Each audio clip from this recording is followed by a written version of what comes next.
आराम आराम से चलो भैया। ओह, घुटनों में बड़ा दर्द रहता है आजकल भैया, इस उम्र में अब क्या ही करेंगे। ओह ओह, अभी जो मेरे चाचा यहाँ से निकल के गए, आपने देखा होगा, गए थे बेचारे, आराम आराम से जा रहे थे, उनकी स्पीड है 1 किलोमीटर प्रति आवर। और यही मैंने समझा था जब मैंने पढ़ा था टॉपिक का नाम रिलेटिव स्पीड, अर्थात अपने रिश्तेदारों की स्पीड निकालना।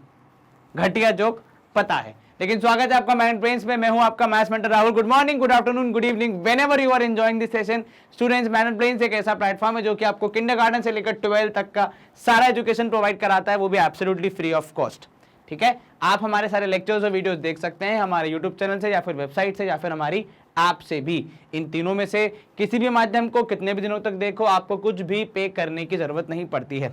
वापस आते हैं अपने आज के टॉपिक पे, रिलेटिव स्पीड, रिश्तेदार की स्पीड पता लगाना। ऐसा नहीं होता है, इसमें यह है कॉन्सेप्ट जहां पे आप दो चीजों के कंपैरिजन करने के बाद स्पीड निकालते हैं।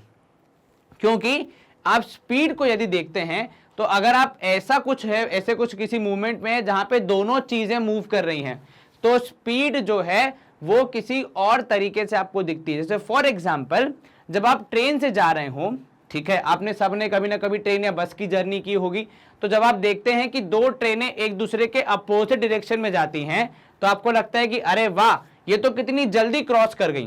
पर ऐसा क्यों हुआ? क्योंकि दोनों की स्पीड भले ही अलग थी, लेकिन दोनों की रिलेटिव स्पीड की वजह से चीजें जल्दी हो गई।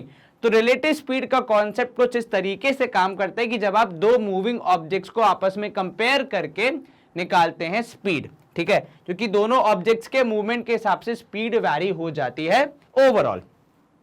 अब यहां देखिए, relative speed is defined as the speed of a moving object with respect to another object. ठीक है, इसमें आप स्पीड को क्या करते हैं, इसमें आप स्पीड को डिफाइन ऐसे करते हैं कि किसी दूसरे के मुकाबले कितनी है। ठीक है, तो वैसे तो स्पीड किसी भी चीज की एक अपन नॉर्मल निकालते हैं, वो होता है डिस्टेंस अपॉन टाइम। लेकिन जब आप किसी एक चीज की स्पीड को किसी दूसरे चीज की स्पीड से कंपेयर करते हुए निकालते हैं, तब उसको आप कहते हैं relative speed. Is this clear? जी सर। ये कॉन्सेप्ट क्यों जरूरी है? क्योंकि दुनिया में हर एक चीज मूव करती है, तो भैया जब चीजें मूव करेंगी तो ऑब्वियस सी बात है वो एक दूसरे पे प्रभाव जरूर डालेंगी।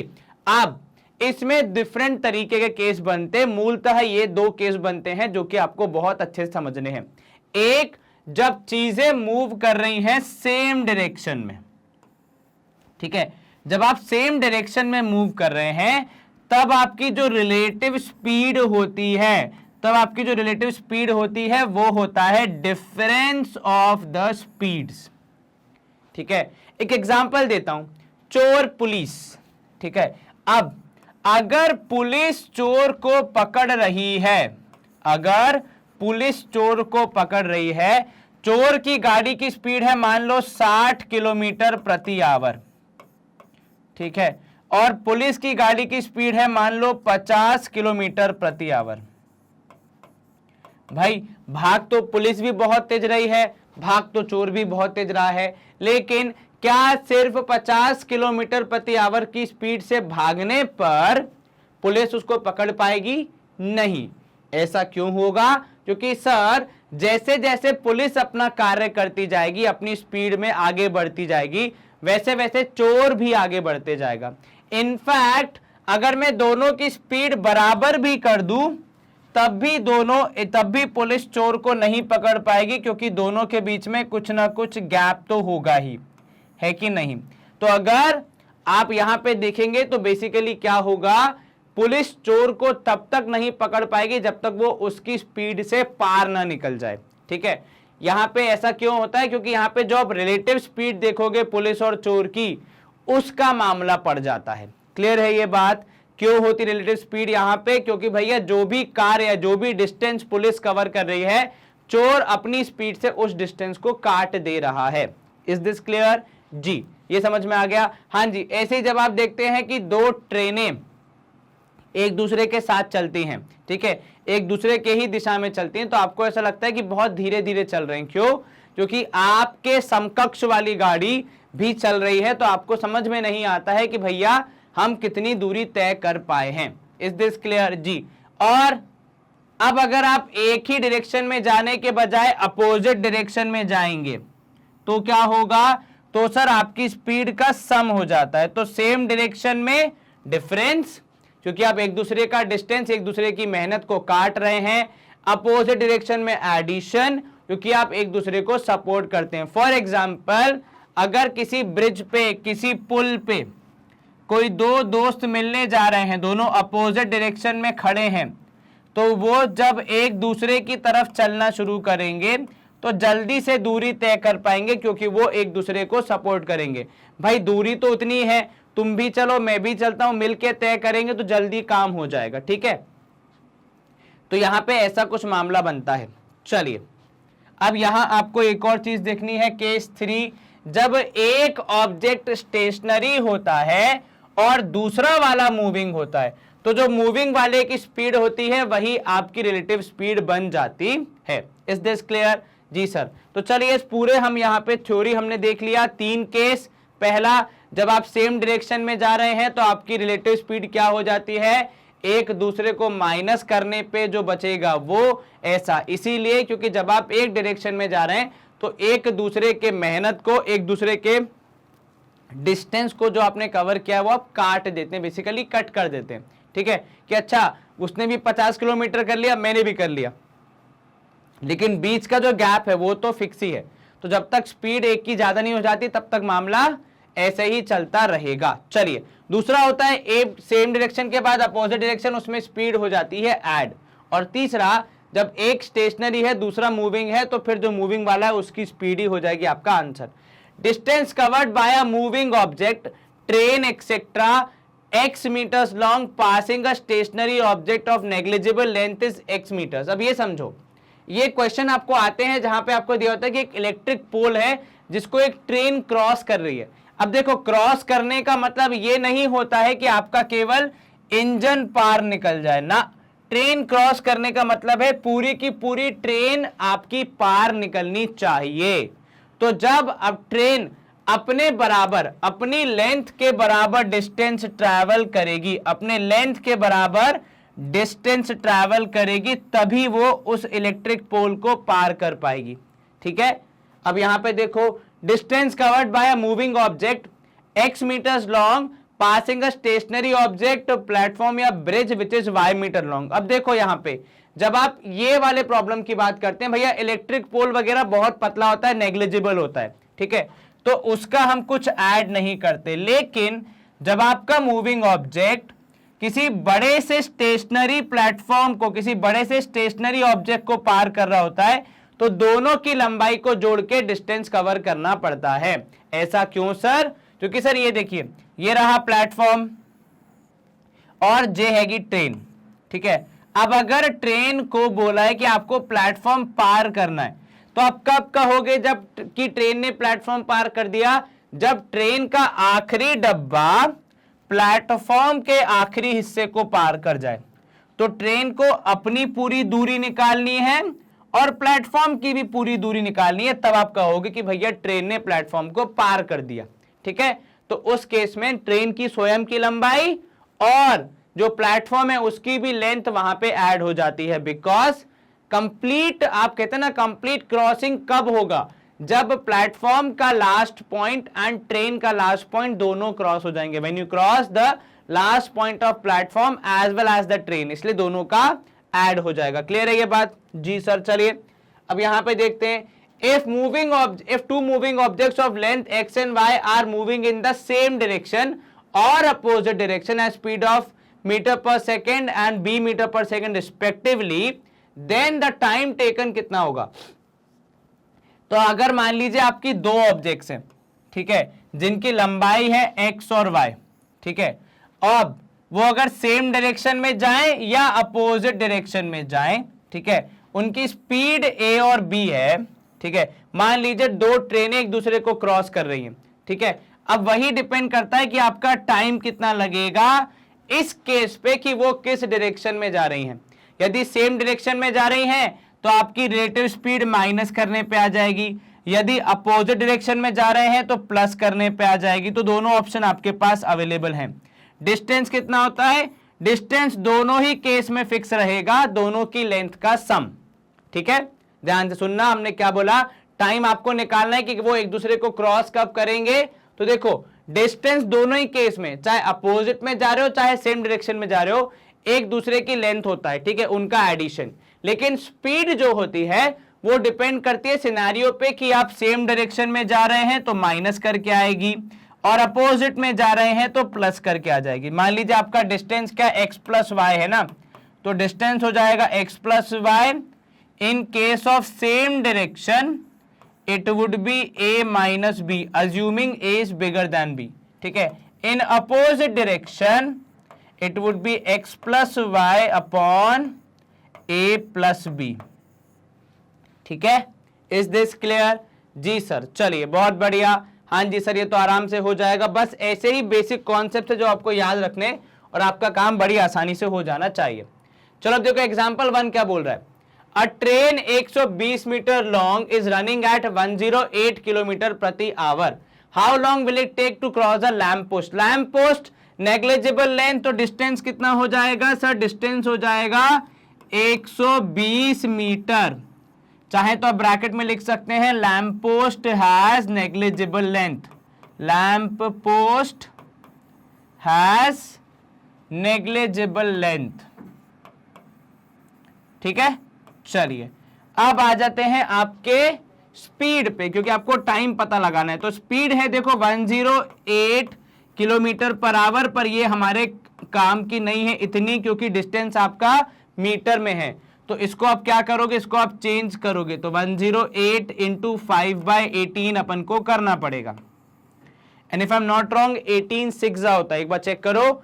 जी हाँ सर, 18 सिक्सा 108 होता है, तो 6 into 5 that is 30 metre per second यहाँ पे आपका स्पीड है।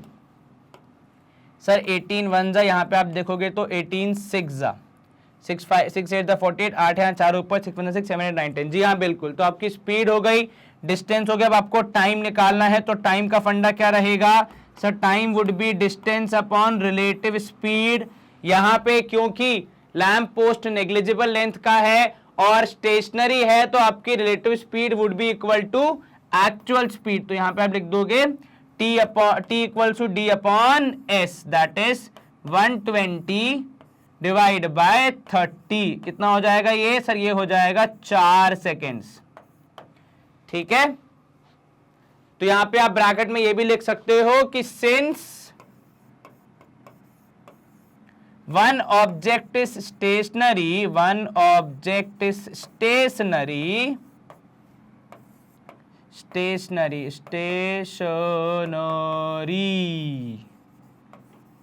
Relative speed is equal to actual speed. ठीक है, ये क्लियर हुआ? जी सर, चलिए यहाँ पे तो टाइम हो गया 120 divide by 30, that is 4 second. चलिए बहुत बढ़िया, इजी था ये क्वेश्चन। हाँ जी सर, सेकेंड एग्जांपल देखते हैं। A train 100 metre long is running at 42 kilometre प्रति आवर।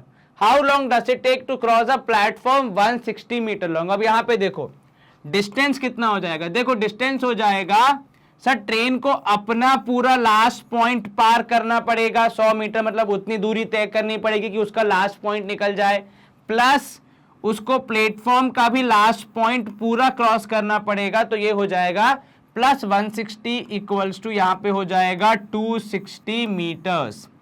क्लियर? जी सर, इसमें तो कोई दिक्कत नहीं। अब स्पीड की बात करें तो speed is 72 kilometre per hour. Again not usable directly because it is in kilometre per hour, per hour distance is in metre, तो we change it to metre per second by multiplying it with 5/18। Directly use नहीं कर सकते थे हम इसको, इसलिए हमने 5/18 से मल्टीप्लाई करने का निर्णय लिया। 18 के टेबल में आतो है 32, 42 कितने जा सर? आई थिंक 18 3 जा नहीं 4 जा 72, तो ये हो जाएगा 5, ये 1 जा हो गया, यहाँ पे 4 क्यों लिख दिया मैंने? देखा गणित कितनी कमजोर है मेरी। तो ये 5 4 जा 20 मीटर प्रति सेकेंड। Is this clear? जी सर, कहीं कोई दिक्कत तो नहीं? बिल्कुल नहीं सर, आराम से हो जाएगा। अब यहाँ पे देखो टाइम आपको निकालना है, तो t is equals to distance upon speed. Again क्योंकि प्लेटफॉर्म स्टेशनरी है तो जितनी स्पीड है एक्चुअल स्पीड वही आपकी रिलेटिव स्पीड भी हो जाएगी। तो यहां पे आप निकालोगे 260 डिवाइड बाय 20, 0 से 0 कैंसिल, ये हो जाएगा 13 सेकेंड्स। Is this clear? कहीं कोई दिक्कत तो नहीं? बिल्कुल नहीं सर, 2 यहाँ पे 4, मैं एक बार चेक करूँ कैलकुलेशन अपना सही है। 8 2 3 पर 4 4 5 6 7, बिल्कुल ठीक है। चलो 13 सेकंड्स में यहाँ पे जो ट्रेन है वो प्लेटफॉर्म को पार कर लेगी। तो देखा फर्क क्या है, वहां पे आपने केवल ट्रेन की दूरी ली थी क्योंकि भैया लैंप पोस्ट की लेंथ नेग्लिजिबल है, उससे इतना कुछ इंपैक्ट नहीं पड़ेगा। लेकिन यहाँ पे आपको प्लेटफॉर्म और ट्रेन दोनों की लेंथ ऐड करनी पड़ी, क्योंकि आप ट्रेन को प्लेटफॉर्म क्रॉस किया हुआ तब मानोगे जब ट्रेन का लास्ट पॉइंट यानी पूरी दूरी और प्लेटफॉर्म की पूरी दूरी कवर हो जाए। ठीक है, क्लियर है ये बात? जी सर। अब ये देखो काफी सारी जानकारी वाला सवाल है।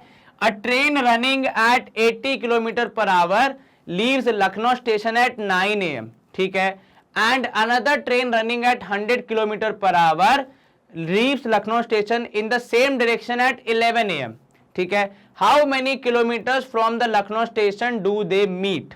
ओके, अब ये भैया कह रहे हैं कि अब बताओ कि कितनी देर बाद वो एक दूसरे से मिल पाएंगे। ठीक है, तो देखो सबसे पहले क्या होगा, आपने स्पीड निकाली तो आपका S1 हो जाएगा, यानी पहली ट्रेन की स्पीड कितनी, 80 किलोमीटर प्रति आवर। ये क्लियर है? जी सर। ये कितने बजे निकली? 9 बजे। ठीक है, दूसरी स्पीड, दूसरी ट्रेन है S2, वो कितने बजे निकली है? वो निकली है भैया 100 किलोमीटर प्रति आवर की स्पीड से 11 बजे। ठीक है, अच्छा एक बात समझना, बहुत इंपॉर्टेंट चीज, आप निकले हैं 9 बजे, ठीक है, और ये निकले हैं भैया 11 बजे।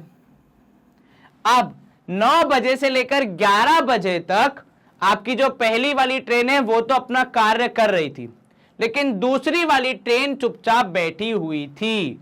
तो इतनी देर में कुछ ना कुछ डिस्टेंस तो कवर हुआ होगा। हाँ जी सर, तो यहां पे आप लिखोगे distance covered by train 1, distance covered by train 1 by T1 कितना हो जाएगा सर? वो हो जाएगा 80 into 2, that is equal to 160 kilometre. ठीक है, अब ये समझना, आप यहां पे देख रहे हैं अब 11 बजे दूसरी ट्रेन शुरू होती है। ठीक है, वो कह रहा है how many kilometre from the Lucknow station do they meet, Lucknow station से कितनी दूरी पे वो आपस में मिलेंगे। इसके लिए पहले मुझे ये पता लगाना पड़ेगा भैया कि उन्हें समय कितना लगा। ठीक है, तो अब आप कैसे पता लगाओगे? तो यहां पे देखो आप ध्यान से, अब आप यहां पे निकालोगे टाइम। ठीक है, टाइम कैसे निकालोगे सर? टाइम का फॉर्मूला होता है डिस्टेंस अपॉन स्पीड, करेक्ट? बिल्कुल सर। अब 11 बजे जब मामला शुरू होगा तो इस ट्रेन को अगर पहली वाली ट्रेन से मीट करना है, मिलना है, तो कितनी दूरी तय करनी पड़ेगी सर? 160 किलोमीटर। बिल्कुल ठीक कहा आपने।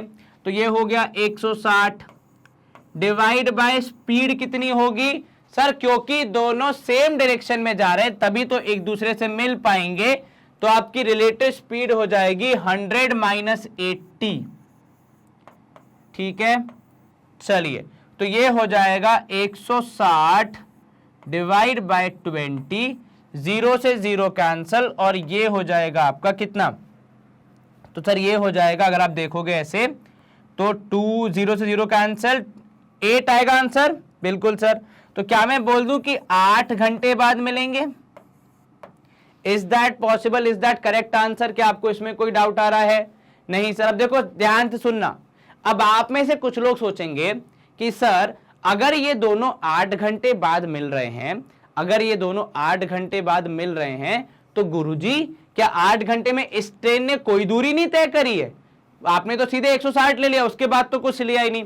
मेरे भाई, यही तो रिलेटिव स्पीड का कॉन्सेप्ट आता है कि मुझे अलग से कुछ डिस्टेंस लेने की ट्रैवल जरूरत नहीं है, क्योंकि मैंने दोनों की स्पीड को एडजस्ट कर दिया, तो वो मुझे वही बता रहा है जो कि एक्चुअल आंसर होगा, यानी 8 घंटे बाद आप यहां पे एक दूसरे से मिलेंगे। Is this clear? जी सर, कहीं कोई दिक्कत तो नहीं?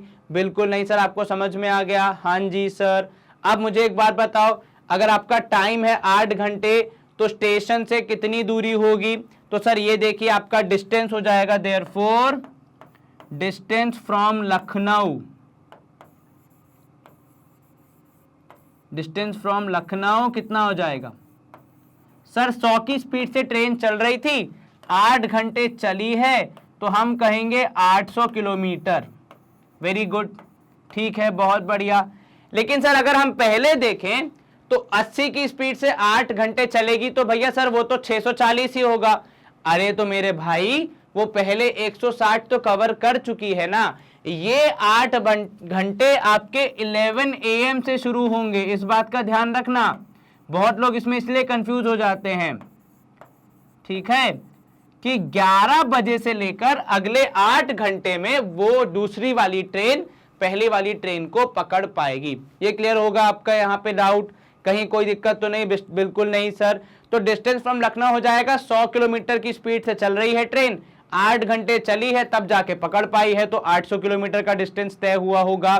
अगर मैं पहले वाले ट्रेन के मुकाबले में देखूं तो 8 घंटे में वो चलेगी 80 किलोमीटर के हिसाब से 640 किलोमीटर, लेकिन ये तो 11 बजे से हुआ, उसके पहले के जो 160 थे वो भी जोड़े जाएंगे तो वो भी हो जाएगा 800 किलोमीटर। ये समझ में आया? हाँ जी सर। तो वही यहाँ पे मामला था कि देखो अगर मैं अलग अलग लेता तो पता नहीं कब इस लेवल तक पहुंच पाता कि वो दोनों 8 घंटे बाद मिलते, 11 बजे के 8 घंटे बाद, ठीक है। तो मतलब लगभग हो गया वो कितना, 7 बजे के आसपास, ठीक है। तो वो आपको हर एक घंटे का लिखना पड़ता, लेकिन उसी को बैलेंस करने के लिए हम रिलेटिव स्पीड का कॉन्सेप्ट लेके आते हैं, जहां पे हम माइनस करके दोनों को एडजस्ट करवा के फिर कैलकुलेशन करते हैं। क्लियर है ये बात? ऊपर का 160 कहां से आया? जो बेसिकली दूसरी वाली ट्रेन को एक्चुअली कवर करना था, पर वो एक बार में तो कर नहीं पाएगी, क्योंकि स्पीड 20 किलोमीटर ज्यादा है, तो वो हर घंटे में कुछ कुछ कवर करेगी, तो वो 8 घंटे में वो कुल गैप को कवर कर पाएगी। क्लियर है ये बात? ठीक है, तो बेसिकली ये टाइम है गैप कवर करने का। Is this good to go? जी सर। चलिए यहां पे हम करेंगे स्क्रीन को साफ, इजी क्वेश्चन था। एग्जांपल 4 देखो, अब दो ट्रेन है, एक 110 मीटर की है, दूसरी 90 मीटर की है, और वो रन कर रहे हैं अपोजिट डायरेक्शन में, ठीक है, at the speed of 40 and 50 kilometre hour respectively, ठीक है। If the in what time will they cross each other completely from the moment they meet, मतलब जैसे वो एक दूसरे के आसपास आएंगे, मतलब भले ट्रैक अलग अलग होगा, ऑब्वियस सी बात है क्योंकि ट्रेन है, तो उस मूवमेंट से लेकर पूरा क्रॉस करने तक। अब पूरा क्रॉस करना मतलब डिस्टेंस कितना ट्रैवल करना पड़ेगा? सर डिस्टेंस ट्रैवल करना पड़ेगा दोनों को अपना अपना कंप्लीटली, क्योंकि दोनों का एंड पॉइंट आना चाहिए ना, मतलब जहां पे ट्रेन खत्म हो रही है, वरना कैसे होगा पूरा मीट कंप्लीट, है ना। तो 110 और 90 इतना, माने आपको 200 मीटर तय करना है, ठीक है। ये तो क्लियर है सर, ये तो हो गया। अब अगर मैं स्पीड की बात करूं तो यहां पे आप लिखोगे दो स्पीड है तो आपको S1 और S2 लिखना पड़ेगा, ठीक है। S1 हो जाएगा 40 kilometre per our which is in कितना, इन अगर आप करोगे मीटर पर सेकेंड, क्योंकि भैया वहां पे देखो आपकी कैलकुलेशन मीटर में, तो किलोमीटर पर आवर से अगर आप करोगे मीटर पर सेकेंड तो ये हो जाएगा 40 इंटू 5/18। थोड़ा सा मुश्किल कार्य लग रहा है। आप ऐसा भी कर सकते हैं कि आप ये 200 मीटर को अगर कन्वर्ट कर देंगे किलोमीटर में तो कितना हो जाएगा, तो सर ये हो जाएगा 0.2 किलोमीटर, है ना। ये कार्य आसान हो जाएगा अपने लिए, ठीक है। और S2 है आपका 50 किलोमीटर पर आवर। अब हमने क्या पढ़ा है? हमने पढ़ा है कि अगर दो ऑब्जेक्ट एक दूसरे की तरफ आ रहे हैं, एक दूसरे को क्रॉस कर रहे हैं, उस केस में आपका जो टाइम हो जाता है वो क्या हो जाता है सर? टाइम हो जाता है total distance, that is 0.2 upon कितना सर, क्योंकि एक दूसरे की तरफ आ रहा है तो एक दूसरे की हेल्प करेंगे, तो 40 + 50, तो ये कितना हो जाएगा? तो सर ये हो जाएगा 0.2 डिवाइड बाय 90। अब ये कैलकुलेशन तो आपको करना ही पड़ेगा, और वैसे आएगा ये आवर में, तो अगर आप इसको मिनट में कन्वर्ट करना चाहें तो इंटू 60 कर देते हैं, ठीक है। तो ये हो जाएगा 0.2 डिवाइड बाय 90 आवर्स। अब मुझे पता है कि कैलकुलेट तो हो नहीं पाएगा, तो लिखा मैंने 0.2 डिवाइड बाय 90 इंटू 60 मिनट्स। अब तो ठीक है, क्योंकि एक आवर में 60 मिनट होते हैं। तो भैया 0 से 0 कैंसिल, फिर आपने और इसको डिवाइड करना है, तो ये हो जाएगा कितने सा सर, ये जाएगा 3 के टेबल से, तो 3 2 जा एंड 3 3 जा।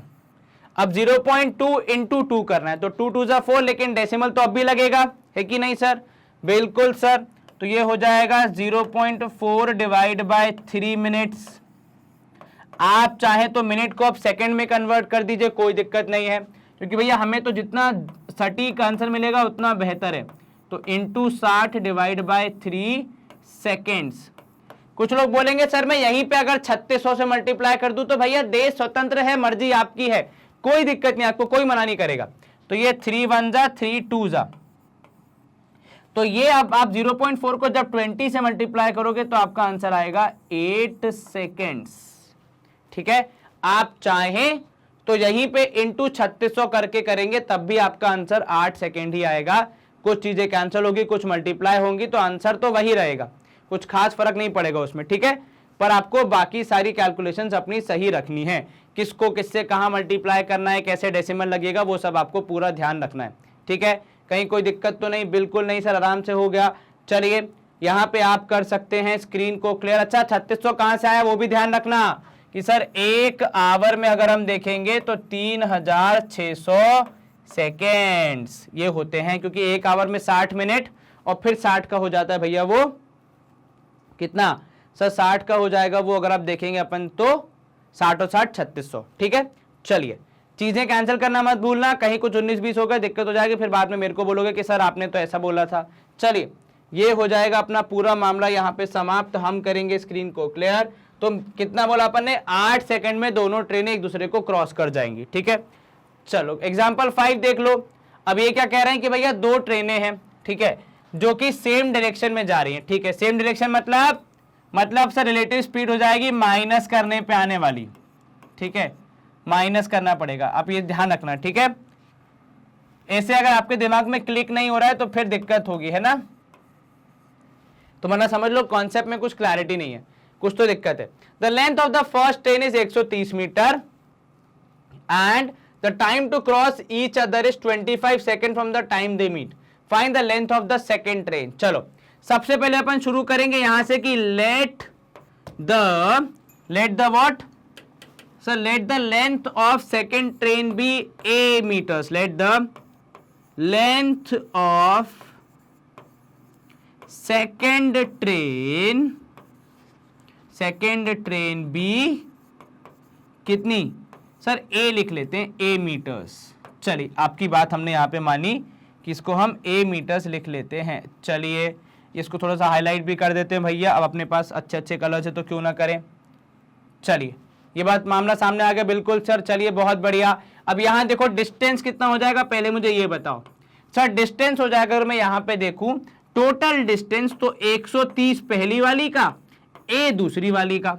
अब इसको तो मैं कुछ कर नहीं सकता क्योंकि एक वेरिएबल एक कांस्टेंट है। ठीक है, चलो तो एक वेरिएबल और एक कांस्टेंट यहाँ पे ऐड होगा, a प्लस 130। हाँ, टाइम मुझे कितना दिया है सर, टाइम मुझे दिया यहाँ पे 25 सेकेंड्स।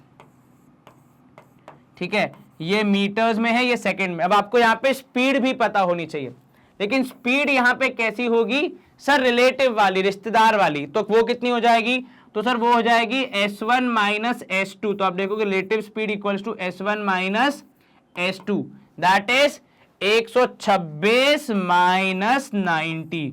करोगे माइनस तो कितना आएगा सर, 36 किलोमीटर प्रति आवर यहाँ पे आ रहा है। ये दोनों स्पीड अपन घर से नहीं लाए थे, 120, 126 और 90, ये दोनों ही हमें सवाल में दी गई थी, दोनों ट्रेन के बीच में। किलोमीटर पर आवर में दिया है, पहला कार्य क्या होगा सर, मीटर पर सेकंड में चेंज करना। तो बताओ जब आप 3600 को मल्टीप्लाई करोगे 5/18 से तो कितना आएगा। तो देखो सर हमने किया यहाँ पे मल्टीप्लीकेशन, तो RS would be, that is relative speed would B 36 into 5/18। आपने यहाँ पे सॉल्व करना है। 18 और 36 एक दूसरे को पहले से जानते हैं, 18 1 जा 18 2 जा, तो 5 2 जा आपका आंसर आएगा 10 मीटर प्रति सेकेंड। ठीक है, चलिए आपको रिलेटिव स्पीड मिल गई, डिस्टेंस मिल गया, टाइम मिल गया, इतना आपके लिए काफी है, क्योंकि आपने फंडा पढ़ा है भैया टाइम इज इक्वल्स टू, या आप ऐसे भी लिख दो distance is equal to speed into time, कैसे भी लिखो बात बराबर ही आती है भाई, मेरे कुछ खास फर्क नहीं होता। चलो तो डिस्टेंस है भैया अपना 130 प्लस ए, स्पीड जो कि रिलेटिव होगी यहां पे वो हो जाएगी 10 मीटर प्रति सेकेंड, टाइम है आपका 25 सेकेंड, राइट। तो चेक कर लो सब कुछ मीटर सेकेंड और मीटर पर सेकेंड में है, मतलब आप सही मामला चला रहे हो। तो 130 plus a is equal to 250। Sir ये एस मतलब यहां से हमने जो रिलेटिव स्पीड निकाली उसी को मैंने वहां पे एस पे रखा है, क्योंकि मामला पूरा उन्हीं के कंपैरिजन में चल रहा है, ठीक है। तो देखो सिंपल फंडा है, अब ए निकालने के लिए आपको करना पड़ेगा सब्ट्रैक्शन। तो 250 माइनस 130, तो ए वुड बी 120 मीटर। क्लियर है ये मामला? बिल्कुल सर, कहीं कोई दिक्कत तो नहीं सर, आराम से हो गया, समझ में भी आ गया कि सेकेंड ट्रेन की दूरी पहले हमने ए मानी, फिर डिस्टेंस निकाला, फिर टाइम दिया हुआ था, फिर रिलेटिव स्पीड निकाली, उसे मीटर पर सेकंड में चेंज किया और फिर उसी को यूज करके अपना आंसर बताया, ठीक है। चलिए बहुत बढ़िया, यहाँ पे हम स्क्रीन को क्लियर कर सकते हैं, इजीली हमारा ये वाला क्वेश्चन हो गया। देखो जितना इसको सिंपल रखोगे उतना इजीली आपको समझ आएगा, और जितना कॉम्प्लेक्स करते जाओगे ना उतना आपके लिए फिर दिक्कत होगी। चलो ये देखो, a train is running at 7/11 of its own speed due to fog and reached the place in 44 hours, ठीक है। What was the original time taken by the train if it runs at its own speed? चलो यहां पे देखो, सबसे पहले आप बोलोगे कि let the original speed be, original speed भी कितना सर? ओरिजिनल स्पीड भी x किलोमीटर प्रति आवर, ठीक है। तो अब आप यहां पे निकालोगे रिलेटिव स्पीड या न्यू स्पीड, जो भी आप लिखो, ठीक है। Relative speed due to fog, ठीक है, ड्यू टू फॉग कितनी हो जाएगी भैया? तो सर वो हो जाएगी 7/11 ऑफ द ओन स्पीड, तो 7/11 ऑफ x, ठीक है। ऑफ का मतलब क्या हुआ? मल्टीप्लीकेशन हुआ। अब यहां पे टाइम देखो, ठीक है, तो यूजुअल टाइम तो आपको पता नहीं है, तो आपने बोला let usual time be t, let usual time be t hours. चलिए तो न्यू टाइम क्या हो जाएगा? तो सर यहां पे रिलेटिव टाइम या न्यू टाइम हो जाएगा, यहां पे आप देखोगे तो वो हो जाएगा 44 आवर्स, ठीक है। अब ये देखना, क्योंकि ये कह रहा है कि भैया वॉट, आपको ये बोला कि ट्रेन अपनी ही स्पीड का 7/11 चल रही है और अपने ही टाइम के जगह पे 44 आवर्स में पहुंच रही है। इसका मतलब ये तो साफ है कि ट्रेन को जहां से जाना था, जहां तक जाना था वहीं से गई है ना। तो मतलब क्या मैं बोल सकता हूं, अकॉर्डिंग टू क्वेश्चन या फिर now, distance travelled is constant, distance travelled. तो देखो सवाल है रिलेटिव स्पीड का, लेकिन इसको आप कैसे भी सॉल्व कर सकते हो, बहुत सारे तरीके हैं। कांस्टेंट, देयरफॉर, अब मैं यहां पे देखो क्या बोल रहा हूं, क्योंकि डिस्टेंस ट्रैवल कांस्टेंट है, देयरफॉर इसीलिए S1 into T1 has to be equal to S2 into T2, ठीक है ना। इसमें तो कोई दिक्कत नहीं है, ये तो बहुत सिंपल सी बात है, बहुत बेसिक सी बात हो जाएगी। तो ये अपना हो गया S1, ये भैया हो गए अपने S2, ठीक है, ये हो गया अपना T1 और ये भैया हो गए T2। क्लियर जी सर। चलिए वैल्यू रखते जाइए। तो सर S1 की जगह रखा आपने X, T1 की जगह आपने रखा यहाँ पे T, क्योंकि हमने टाइम को कितना माना है? T माना है। यहाँ पे S2 की जगह आपने रखा 7/11 इंटू X इंटू T2 कितना है? तो सर वो है 44। चलिए अब यहाँ पे हम चीजों को सॉल्व करेंगे, कैंसिल करेंगे सबसे पहले, क्योंकि दोनों तरफ X है तो वो कैंसिल हो गया। अब 11 के टेबल में 44 आता है, 11 4 जा, ठीक है, तो आपका t कितना हो जाएगा, टाइम हो जाएगा 7 × 4 that is 28, 7 4 the 28 hours. Is this clear? जी सर, कहीं कोई दिक्कत तो नहीं? बिल्कुल नहीं सर। तो टाइम का ओरिजिनल टाइम कितना हो जाएगा, ओरिजिनल टाइम हो जाएगा 28 आवर्स, जो कि बढ़ के हो गया 44 आवर्स। ठीक है, डिस्टेंस तो उतना ही था, इसलिए दोनों का यहाँ पे जो रेशियो था वो बराबर आया, जिसे हम कहते हैं इनवर्सली प्रोपोर्शनल, कि जब स्पीड कम हो गई टाइम बढ़ गया। तो टाइम पहले 28 था, वो बढ़ के 44 हो गया, स्पीड पहले 7/11 जो भी ओरिजिनल स्पीड थी उसका अब 7/11 हो गया। क्लियर है ये मामला? जी सर, कहीं कोई दिक्कत तो नहीं? बिल्कुल नहीं सर। और जहां तक मुझे पता है, आई थिंक ये आपका इस वाले टॉपिक का लास्ट क्वेश्चन है। जी हाँ बिल्कुल। चलिए, तो भैया खात्मा खत्म करने से पहले, मतलब मामला खत्म करने से पहले इंपॉर्टेंट आपके लिए कुछ चीजें जो आपको जाननी चाहिए, कि ऐसे और सेशंस और लेक्चर्स देखने के लिए हमारे चैनल को सब्सक्राइब करना न भूलें एवं हमारी वेबसाइट और ऐप को रेगुलरली विजिट करें। हमारे सारे वर्टिकल्स आपको सतत हाई क्वालिटी एजुकेशन प्रोवाइड कराते रहेंगे। आप बस पूरी शिद्दत, लगन, मेहनत से लगे रहिए और इन बच्चों की तरह आपकी तस्वीर भी हमारे वेबसाइट और ऐप पे फीचर हो सकती है, अगर आपके बोर्ड के रिजल्ट अच्छे आएंगे तो। और भैया वो तभी आते हैं जब आप जी तोड़ मेहनत करते हो। हमें आप सोशल मीडिया पे भी फॉलो कर सकते हैं, जहां पे आपको मिलता है बहुत सारा fun, learn content and important information about your examinations and जो भी सीबीएसई के नए नए सर्कुलर आते रहते हैं। बस अपना ख्याल रखें, पढ़ाई करें और सब ठीक है। चलो bye, see you, take care and thanks for watching.